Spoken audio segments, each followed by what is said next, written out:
Sensorama presenta Conversoriales, diálogos sensibles para una humanidad en balance. Ciclo 1. El espiral de la vida y la muerte.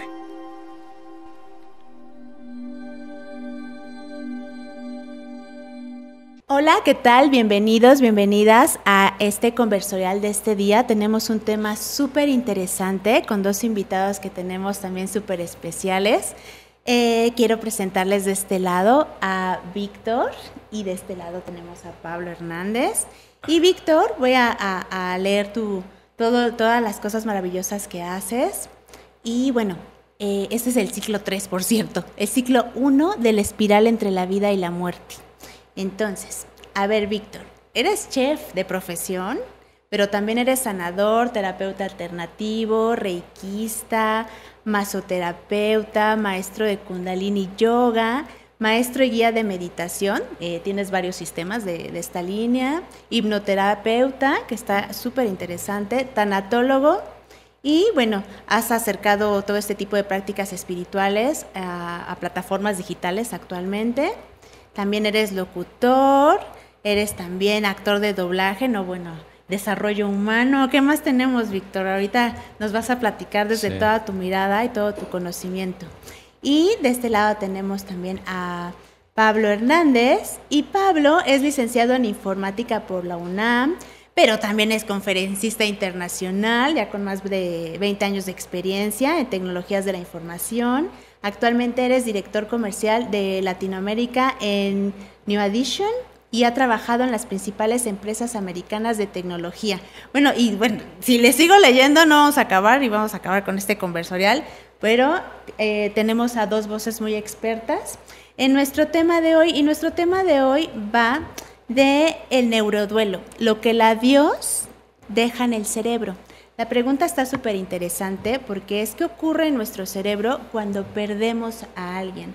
Entendiendo, a lo mejor podríamos dividir, si ustedes quieren o si lo ven similar, quiero aquí que me digan, la pérdida de alguien física, la pérdida de alguien a lo mejor que no necesariamente se fue, digamos que murió, sino que a lo mejor solamente hubo un alejamiento.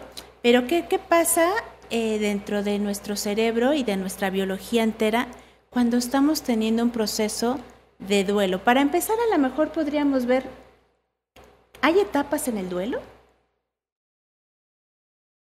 Hay etapas en el duelo, sí. Pero, ¿sabes? Antes de entrar un poquito en el tema que comentas acerca del impacto en el cerebro, todo el sistema nervioso y biológicamente hablando, yo quiero comentarte, ¿este es el tercer ciclo de unas conferencias o pláticas de duelo que has ido teniendo? Este es el ciclo 1, se llama El espiral entre la vida y la muerte, y hemos tenido invitados, tanatólogos, tanatólogas, que son expertos como en el tema de duelo, pero en diferentes situaciones. Ajá. Esto lo pregunto por el hecho de no ser tan repetitivo en el contexto, pero entiendo también la visión personal de las herramientas que cada uno practica. Claro, ¿no? Desde tu mirada completamente. Desde la mirada, mira. Sí. Desde la filosofía del yoga, que es algo de lo que he integrado en mi cotidianidad, la meditación y filosofías orientales, el duelo, si bien vamos a comentar, el impacto que tiene en el cuerpo, pero el duelo no existe desde la filosofía. De acuerdo. ¿No? Porque lo que genera que se dé un duelo es la relación de posesión. Sin embargo, desde la perspectiva filosófica de las tradiciones, que se habla mucho del desapego, si yo soy consciente de que no me perteneces, de que yo no te poseo, ¿cómo te puedo perder? Claro. Entonces, desde esa perspectiva, el cambio constante de la impermanencia en las cosas, del tiempo, del yo, etcétera, etcétera. ¿Cómo nos identificamos con un yo que tiene que ir evolucionando nuestra percepción conforme la conciencia madura o despierta desde el aspecto meditativo? Nos podemos sentir conectados con todos, con todo, pero no poseer nada. Hay una frase hindú que dice que el amor busca ser poseído, pero no busca poseer nada. Desde ese punto de vista, el impacto doloroso tras un cambio es mínimo. Porque vivimos, voy a incluirme un poquito ahí, desde la conciencia de que nada nos pertenece. Sin embargo, al estar viviendo en Occidente, la relación con el duelo, con los apegos es muy diferente, donde aquí sí sentimos que las cosas nos pertenecen, le llamamos mi pareja, mi familia, mi mascota, y lo hacemos propio. Y eso, por una parte, está bien. Dice el Principito, ¿no? El zorro del Principito, domestícame. Domestícame porque yo soy un zorro más dentro de 1000 zorros, tú eres un niño más dentro de 1000 niños, esa rosa es una rosa más dentro de miles de rosas, pero si tú lo domesticas, si tú generas un vínculo con ello, va a pertenecerte de alguna manera, ¿no? Y de ahí surge el duelo, del sentido de posesión y la relación íntima que tengamos con el objeto o con la persona, y duele la separación. O sea, hay, desde la mirada de lo que me platicas, entonces esto está bien interesante, porque estás planteando entonces que también la línea o la visión de lo que es el duelo tiene que ver con un sistema de creencias o con un sistema de llevar la vida. Sí. Y entonces hay prácticas que nos ayudan a no tener un proceso de duelo. 100%, sí. Wow. O sea, el duelo y el dolor que Sí. se va a experimentar va a depender directamente del estado de conciencia de la persona y su sistema de creencias. ¿Qué opinas, Víctor? Tío Pablo. Bueno, primero quiero agradecer la invitación, la verdad es que estamos Sí. muy contentos de estar aquí. Y estoy totalmente de acuerdo con Vic, y de hecho es un tema del que hemos platicado mucho, incluso tuvimos por ahí un taller hablando del tema de la muerte. Y como bien decías, no es solamente pues, cuando algo físicamente se va, puede ser la pérdida de un trabajo, puede ser la pérdida de una relación. Y algo que es bien interesante es, como bien decías, cómo el cerebro nos lleva a tener un apego con alguien con el que tenemos una relación. Cuando tú estás con una persona, tienes una relación independientemente de la persona, hay algo que te une a ella. Cuando tienes un trabajo, cuando tienes cualquier cosa, como bien dice Vic, que tú sientes, puede ser que sientas que es tuyo, y desde luego a través de estas prácticas, estoy de acuerdo con Vic, que mientras más tuvieras esa conciencia de que no eres dueño de nada, ni de nadie, ni de tus hijos, ni de tu pareja, ni de nada, pues cuando no esté, esa persona va a ser menos el dolor. Sin embargo, es bien curioso que pues cuando pierdes algo, o cuando alguna persona muere, porque esa es la palabra en ese sentido físicamente, en ese sentido tu cerebro está acostumbrado a ese apego, ¿no? Está acostumbrado a ese apego, y cuando no encuentra eso a lo que está acostumbrado, pues desde luego que hay una serie de cambios físicos, químicos, en fin, en tu cuerpo, y se produce un dolor, porque hoy día pues tú ves a alguien que está ahí físicamente, y cuando esa persona o esa situación ya no está, solo queda la información. Nosotros somos convencidos de que todo es energía, todo es información. Esa persona se va, pero esa información se queda en el sistema, y es entonces cuando tú pues empiezas a tener una mirada diferente de esa persona, ya solo como energía, como información. Así es que yo creo que sí hay maneras, y sería muy bueno practicar eso que comenta Vic, del desapego, pero los que no tengamos ese proceso, o la gran mayoría de las personas que no lo tienen, pues es indudable que tienen un gran dolor pues emocional, y que se transmite al tema físico. No es curioso cuando a alguien se le muere a alguien, y todos hemos pasado por eso, tienes un dolor en el pecho, ¿no? Trasciende del tema emocional de que te sientes mal, pero te empieza a doler el pecho. Ahí, pues no sé ustedes qué piensen, que el dolor se empieza a manifestar en temas físicos. Claro. Cuando, digamos que las personas que no tenemos tan trabajada la visión oriental, ¿no? del desapego, claro que hay un impacto en el sentido de que tú tienes una pérdida, ¿no? Hay algo que ya no vas a volver a ver, y tener esta conciencia de primero entenderlo, como que una parte de la conciencia lo entiende, pero el cuerpo tarda en entender que no vas a volver a ver o a escuchar a ese ser, o a lo mejor vámonos hasta una experiencia, un trabajo, cosas de ese tipo, y hay una somatización, ¿no? De cuando ya sientes como esa ausencia. Digo yo que tiene una figura.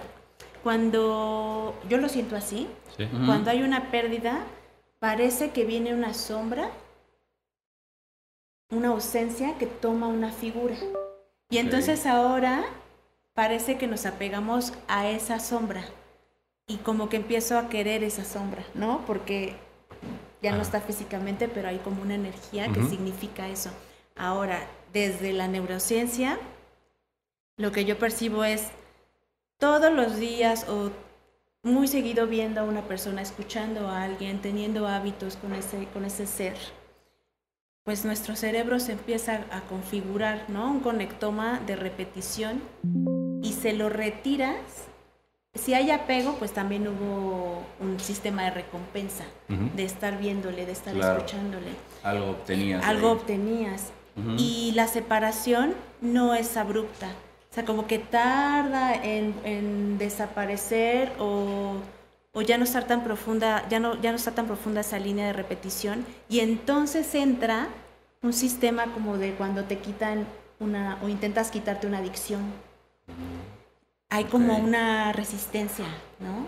Y entonces puede haber negación, o puede haber tristeza, pero ¿cómo le podemos hacer para ir hacia las miradas que ustedes proponen de a ver cómo le hacemos acá los occidentales, ¿no? Para tener estas meditación. Estas prácticas de desapego, de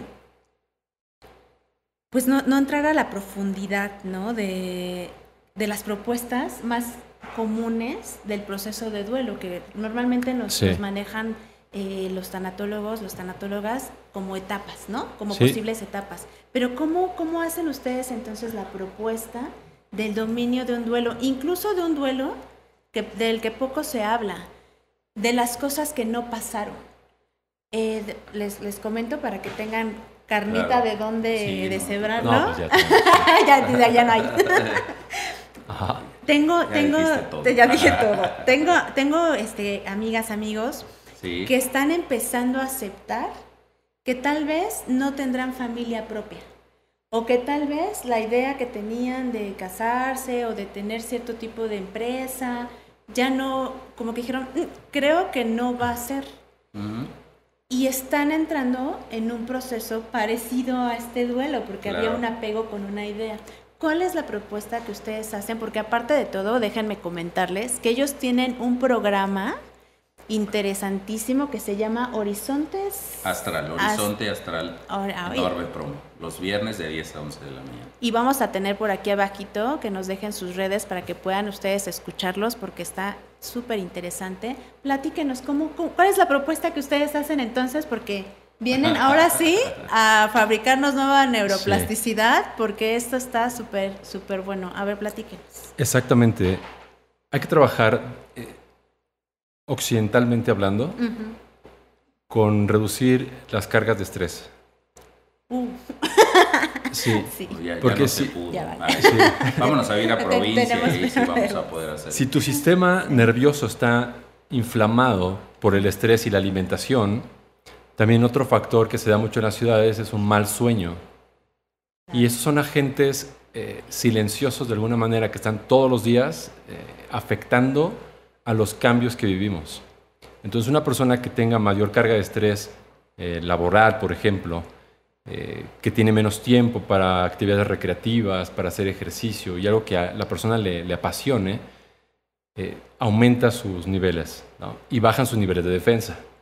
Si duerme menos, por ende que hay inflamación en el cerebro, la luz azul de los aparatos dispositivos que también causan un estímulo neurológico, una recompensa inmediata de placer, etcétera, impide que la persona pueda digerir biológicamente de manera óptima el duelo. En teoría, el duelo se procesa naturalmente. No hay nada que hacer. Primero sería aceptación, tal cual. Nada. O sea, nada, solo nada. Es orgánico, sí. Tú comes y no piensas en digerir la comida. Claro. Okay. Solo digieres la comida. Como parte de un sistema vegetativo humano. Exacto. O sea, ya propio del sistema. Sí, pues. pero si tenemos estrés, si tenemos ansiedad, si tenemos presiones, si no dormimos bien, si no tenemos buenas relaciones con las personas que tenemos cerca, que podrían formarse parte de nuestra red de apoyo, entonces no hay que te sostenga como una práctica íntegra biológica. Entonces llega el estrés del duelo, una respuesta, y no sabe qué hacer tu sistema con todo eso. Por ejemplo, hay una práctica que manejo, es un masaje de parálisis facial, rehabilitación parálisis facial, y hay un nervio que tenemos atrás de la oreja que se llama trigémino. Sí. Este nervio se ramifica en 3, entonces empieza a brincar el pómulo, el párpado o el labio. Y esos son síntomas de que está sanada de una parálisis facial. No. Ya. Solo necesitas Todo un... nos ha brincado. Sí. Sí. Solo necesitas un detonante. El detonante puede ser un cambio brusco de temperatura. Okay. Puede ser una enfermedad viral, gripe, estrés y una impresión o emoción fuerte. Claro. Desde que te resbalaste mientras caminabas y te ibas a caer y te asustaste, ese susto puede hacer que tu sistema colapse y viene la parálisis facial, parcial o total. Okay. Entonces, porque tu sistema nervioso está saturado, que no hay un buen descanso, porque no hay una buena postura. Orgánicamente, desde la práctica del Kundalini Yoga, lo que trabajamos mucho es reeducación postural, para que el prana o la energía pueda fluir apropiadamente por todo tu sistema nervioso, energía eléctrica del sistema nervioso. ¿Y cómo lo hacemos? Descomprimiendo y liberando las tensiones que puedan ocurrir a lo largo de toda tu columna, que van a ser agentes de inflamación y presión sobre nervios. Entonces tienes un nervio inflamado y presionado por tensiones. Luego tienes una respuesta estresante del estrés, de una pérdida o una noticia, y a veces ni siquiera es real, puede ser fantasiosa. O te la puedes estar imaginando, sí. ¿No? Sabes que va a haber despidos en el trabajo y empiezas a imaginarte por qué te despedirían a ti. Claro. ¿No? Y eso te causa más estrés. Y esas tensiones pueden causar una inflamación, bajan tu sistema inmunitario, y empiezas a desarrollar otros síntomas o patologías de algo que no era real, la imaginación. Entonces la meditación consciente para despertar la autoobservación es una herramienta que podemos practicar todos los días. Entonces, por un lado, reducir nuestro estrés, eliminar todo aquello que nos cause estrés, procurar dormir bien y alimentos fáciles de digerir, por un lado. Y otro, practicar la meditación consciente, mindfulness, ¿no? Sentarte a observar tu respiración, contar tu respiración, es un ejercicio muy sencillo. Empieza 5 minutos, 3 minutos y poco a poco vas aumentando los tiempos. Y eso va permitiéndote orgánicamente que tu estrés del duelo, el impacto del duelo, lo proceses de manera natural. Sin embargo, insisto, como hay muchos agentes estresantes, necesitamos un acompañamiento para ayudarle orgánicamente al cuerpo, y puede ser desde masaje, dietas, dormir, etcétera, para que la persona pueda reponerse orgánicamente al impacto de lo que está sufriendo o viviendo, ¿no? De acuerdo. Pablo, ¿cómo le hacemos desde tu mirada para esta línea? Mira, desde mi mirada, primero tengo que decir que pues, yo soy un fiel admirador de Jacobo Greenberg, todos los temas que maneja del cerebro y todo esto, y él comenta que, como bien decías tú, pues el cerebro y toda su configuración se programa de cierta manera, y en el momento que tiene una pérdida o que alguien se va, pues esa neuroplasticidad sirve, pero tienes que ir haciendo cosas para que cambie, para que reprogrames ese cerebro, entonces te sientas mejor en ese sentido. Yo diría que pues cuando tienes una pérdida, sí tienes que vivir ese duelo, pero tienes que vivirlo con conciencia, porque hay quien dice, no, pues no pasó nada. Y yo recuerdo que tengo un amigo por ahí que no se llevaba bien con su papá, y el día que murió, pues él dijo, está bien, voy a ir al sepelio, pero estaba como si nada absolutamente. Entonces creo que ahí hay una negación en ese sentido, y yo creo que eso se guarda y te puede provocar algunos temas de tal manera que van a ir saliendo en el futuro, ¿no? Yo creo que si no lo procesas de una manera consciente, va a ser algo que va a salir en algún momento, de algunas formas que no quieres, ya sea en tu cuerpo o en tus relaciones. Entonces, desde mi punto de vista, las experiencias que he tenido cuando murió mi mamá hace 15 años, ya muchísimo, pues yo recuerdo que pues yo estaba en una etapa como que pensaba que estaba soñando, claro. como que era un tema de esto no puede estar pasando, esto no es real, y la verdad es que yo no busqué ayuda en ningún sentido. Yo desde mi punto de vista como persona que tal vez no conozco demasiado de tanatología y cosas de estas, sí creo que es bueno acercarse a un especialista, ¿no? Alguien que sepa de tanatología, para que te acompañe al menos a ser consciente de ese proceso, porque creo que son procesos que no vivimos diario. Hablando de personas, dicen lo más importante es cuando naces y cuando te vas, ¿no? Pero ¿qué significa eso? El cerebro creo que no alcanza a percibir qué significa eso.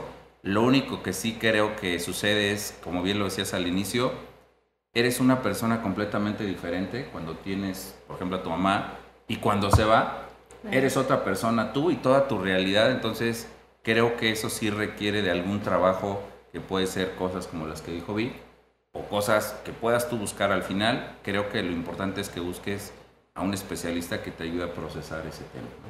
Está muy interesante porque en el proceso de duelo, lo que estaba comentando Víctor, estás proponiendo algo muy, muy, muy fuerte y muy noble, porque estás invitando a hacer una reprogramación completa. Es decir, como anticiparte a algo que ya sabemos que va a venir y que no lo afrontamos y no nos enseñan desde chiquitos de la manera correcta, sí, al tema de las pérdidas. Estás hablando de lo que comes, lo que piensas, la respiración. Nadie nos enseñó a respirar correctamente y desde ahí hay un tema, ¿no? Así es.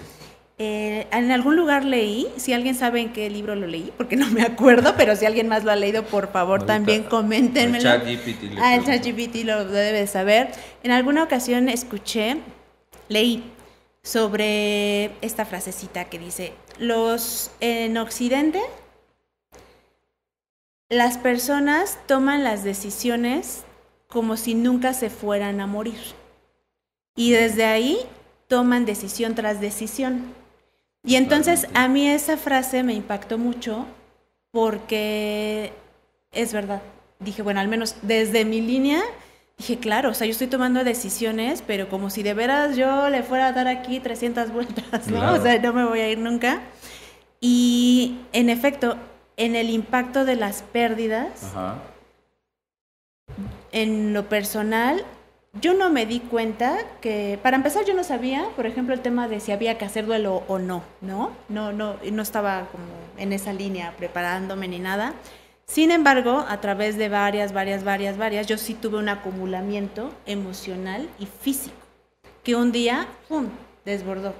En mi caso, yo busqué ayuda en un libro que me facilitaron. Me parece que era El Camino de las Lágrimas, por ahí. Okay. Y traía ejercicios, justo, ¿no?, para hacer un proceso de duelo. Y en este libro yo me doy cuenta que no traía yo cosas bien trabajadas. Y había un ejercicio que les invito a hacer a los dos y a todos. Claro. Y venía en ese libro. En una hoja, te pones así, si quieres un timer de 20 segundos. Escribes las 10 personas más importantes para ti. Nadie te está viendo. Nadie te está viendo. Nadie va a leer esa hoja. Tú le pones ahí. Las que de veras sientes que si se van es como que te va a mover. Puede ser personas, situaciones, trabajos, mascotas. Puede ser. De preferencia personas y mascotas podría. Okay. Y del otro lado, también con la misma velocidad, las 10 personas a las que tú crees que realmente le importas. O sea, que de verdad, si tú no estás, va a haber un antes y un después realmente impactante. Quitas el timer y ves si coincide o no.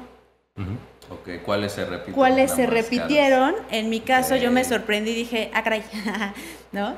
La parte de las personas a las que tú sabes o sientes, porque tu cuerpo sabe cosas que tu cabeza luego acá claro, te anda, ¿no? Sí, sí. Pero el cuerpo siente. Yo siento que a estas personas les importo mucho. Y yo vi mi lista y no coincidía. Me hice consciente de dedicarles más atención, más presencia a esas personas que yo dije, claro, creo que sí les importo mucho y no les estoy prestando atención. Está bien interesante el ejercicio porque justo a mí me hizo ponerme en un presente. Las cosas que pasan durante un duelo tienen a veces que ver mucho con la culpa de no haber dado un tiempo a tal persona, de no le dije, de ya se me fue y no lo cambié, hubiera. Y entonces, oyendo a Víctor, creo que estás muy en la línea de el presente. O sea, de tomar decisiones para que esos duelos no duelan como normalmente. Es que entramos a la normalidad del dolor entonces. Y entonces no es normal o no es tan sano que esté esta línea de tanto sufrimiento tras el duelo.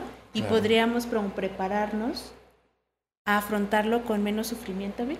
¿Sabes cuál es el tema ahí? Que en Occidente te enseñaron a cargar una cruz y a vivir en Vía Crucis.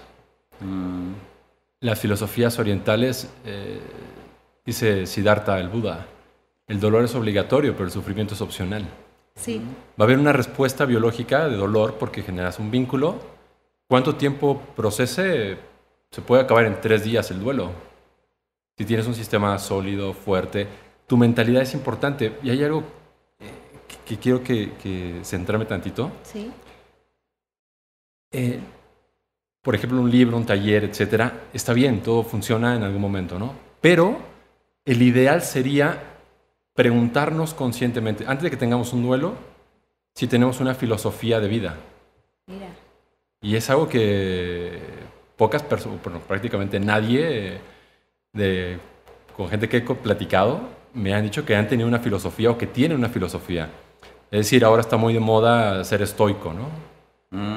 Etcétera. En su ratito estuvo de moda el Kundalini Yoga y todo el mundo con sus aleas para todos lados, ¿no? Así es. Se tatuaban mandalas, etcétera, cuando eso no es hacer yoga porque no va con la línea del yoga tatuarte, ¿no?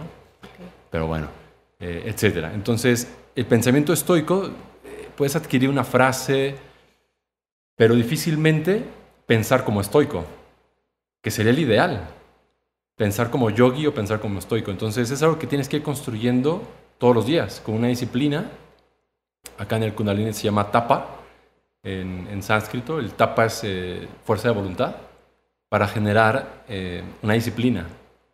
Si no hay una fuerza que te ayude a desarrollar disciplina, terminas, lo voy a decir así, como comprando una frase, poniéndotela como un post-it encima de cómo piensas orgánicamente o originalmente. Lo tienes que de verdad sentir. Tienes que vivir lo que piensas, ¿no?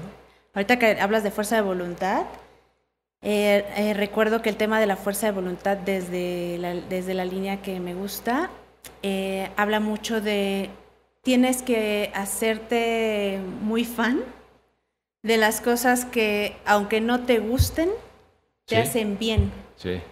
Y reconocer esta línea de tú solamente concéntrate en lo que te hace bien, aunque no te guste. Aunque no te guste. Y eso es toda una reestructuración, ¿no? Sí. Es toda una línea. Y aparte aquí se complica un poco porque nuestro contexto pues no ayuda tampoco mucho porque normalmente nos movemos en comunidades donde queremos, a lo mejor aunque te quieras como, ¿no? Restringir un poco, la misma comunidad te lleva a la normalidad de de tus contextos. Sí. Entonces ahí es donde nos empieza como a problematizar esta línea. ¿Qué recomendarían ustedes antes de cerrar este conversorial? Un primer paso, una primera línea de un nuevo planteamiento para llevar el duelo. ¿Qué recomendarías tú, Pablo, para que las personas, los nautas que nos están viendo, puedan verlo ya desde este otro lugar? Fíjate que yo recomendaría, y regreso un poco al comentario que hiciste hace rato, de siempre pensamos, hablando específicamente del duelo por una muerte de una persona o de nuestra propia muerte, siempre pensamos que a todos les puede pasar menos a nosotros. Siempre que hay una muerte, nosotros somos los testigos, ¿no? Pero el día que sea la nuestra, pues ese día vamos a estar en un proceso distinto y los demás van a ser los testigos. Entonces siempre vivimos como si nunca nos fuera a pasar. Le va a pasar a mi vecino, a mi familia, a mis hermanas que son mayores, a mis papás, pero a mí no. Entonces siempre vivimos pues, desde ese punto de vista, ¿no? Lo cual pues, está equivocado porque nadie sabe cuándo se va a ir. Y ahorita que comentas de qué tendríamos que hacer, creo yo, y bueno, aquí pues hago el anuncio, ¿no? De que saqué un libro hace poco en donde pues Vic hizo también el favor de hacer el prólogo, el que sabe tanto de tanatología y todo esto, donde básicamente creo yo que tendríamos que hablar mucho de lo que pensamos de este tema específicamente. Y lo comentábamos, ¿no? A veces cuando estamos o somos muy jóvenes, decimos, no, eso no me puede pasar a mí, estoy sano. Ahora en la pandemia veíamos que algunas personas muy sanas se murieron, ¿no? Entonces tú siempre piensas que no te va a pasar y así vives. Entonces nunca hablas del tema porque lo puedes llamar, piensas que lo vas a llamar, lo hemos comentado, claro, ¿no? Eso es una idea muy común. Si hablo de la muerte, no. Me decía una persona que vende seguros bueno, no seguros, estos lugares ahí en los panteones y todo este rollo, es que cuando yo hablo, pues piensan que es como una tarjeta de crédito, me cuelgan luego porque no vaya a ser que llame a la muerte. Claro. Cuando en realidad si tienes pues planeado, como así creemos nosotros que tu alma tiene planeado el día al que te vas a ir, pues te vas a ir no importa qué hagas, ¿no? Y si no, pues no te vas a ir en ese momento. Entonces creo yo que lo que tendríamos que hacer como primer paso es hablar de ello con las personas, con esas 10 personas que tú pusiste en esa hoja, y decir, ¿saben qué? Pues yo pienso esto de la muerte, me da miedo, no me da miedo, yo quisiera que hicieran todo esto, en fin. Yo creo que el hablarlo, para mí, desde mi punto de vista, creo que ya es un buen inicio. Y en este libro que se llama Hablar después de la muerte, que precisamente pues hice con esa finalidad, te invito a que escribas todo eso que piensas de la muerte.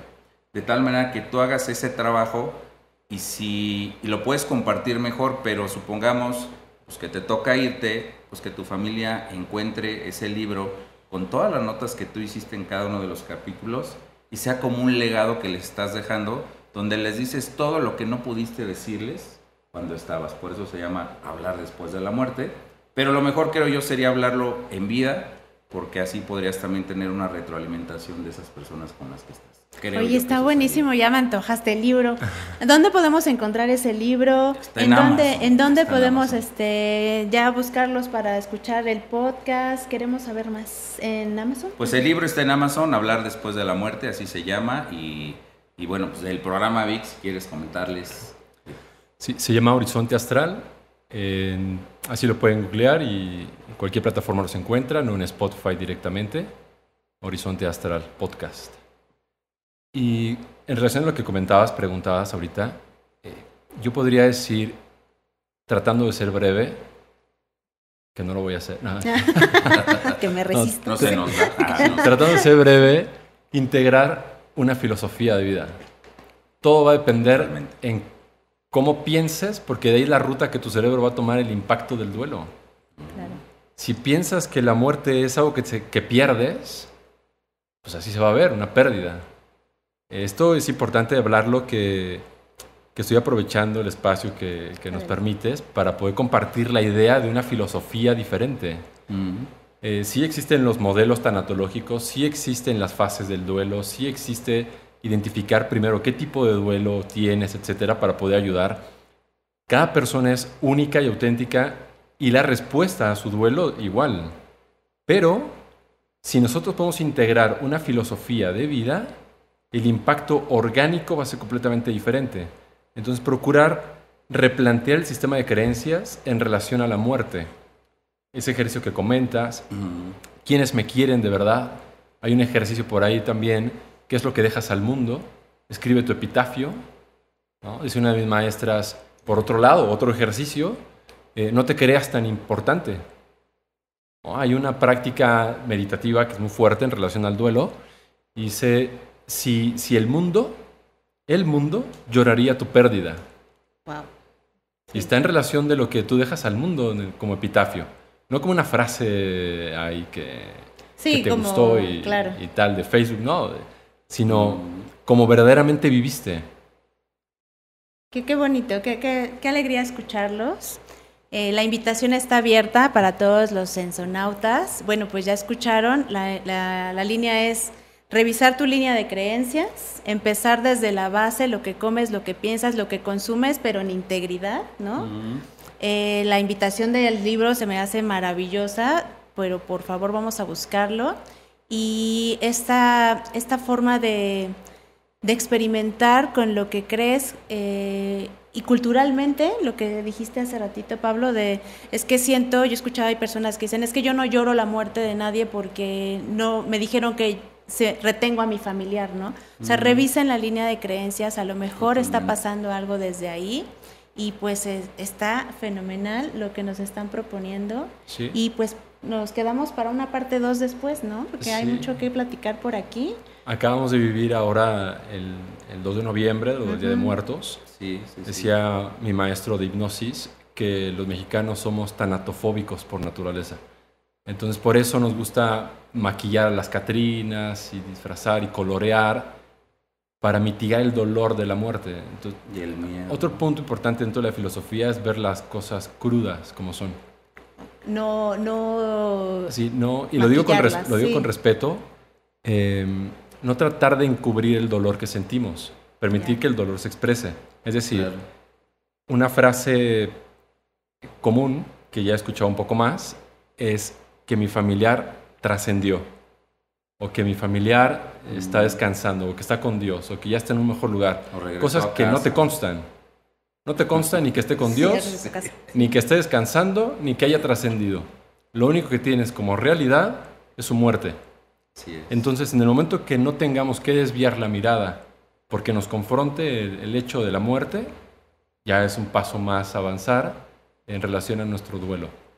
Porque ya todo nuestro sistema responde con honestidad y con claridad. Y responde desde lo que ya el cuerpo sabe hacer, ¿no? De alguna manera. Desde orgánicamente. Desde orgánicamente lo asume. ¿Algo que quieras decir, Pablo, antes de cerrar este conversorial? Pues agradecerles por la invitación. Para mí es un tema trascendental porque es un tema, o más bien es una invitación a un evento que todos vamos a estar invitados y todos vamos a llegar.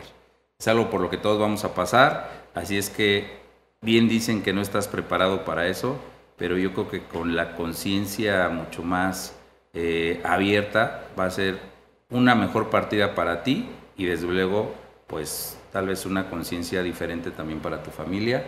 Y rápidamente antes, o hace muchos años, las personas se iban acompañadas de toda la familia alrededor de la cama, lo hemos visto en algunas películas y tal, y hoy día de pronto pues en la pandemia lo vimos, entras al hospital y pues ya no sales y te mueres o te vas acompañado de personas que realmente, pues sí, están tratando de salvarte, pero que realmente no tienes un vínculo. Claro. Entonces, eso es importante, por eso la comunicación y el estar con las personas que quieres y te quieren. Claro. Pues muy bien, pues muchas gracias por acompañarnos en este conversorial y pues vamos a verlo con ojos de más realidad, pero también con más sensibilidad y pues a planear, a leer y nos vemos en nuestro próximo conversorial. Hasta luego. Gracias.